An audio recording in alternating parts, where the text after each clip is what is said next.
Selepas seminggu saya menggunakan Proton Saga, akhirnya hari ni saya servis 1000 km.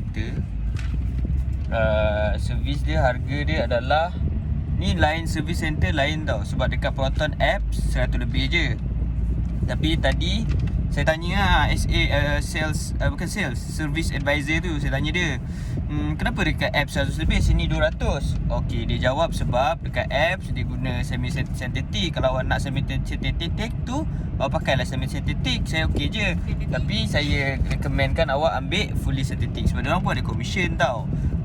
So adalah benda yang tak perlu kan. Macam dia nak buat nano mist dalam kereta apa semua, benda tu saya tolak lah. So korang kalau nak servis, tak ada masalah pun, boleh je servis dekat service center.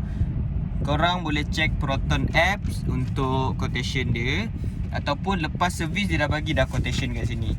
Kalau korang tak bersetuju dengan quotation dia, apa benda yang tak perlu, korang boleh je buang, tak ada masalah.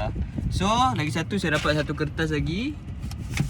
Yang ini adalah korang nak isi jadi sales advisor.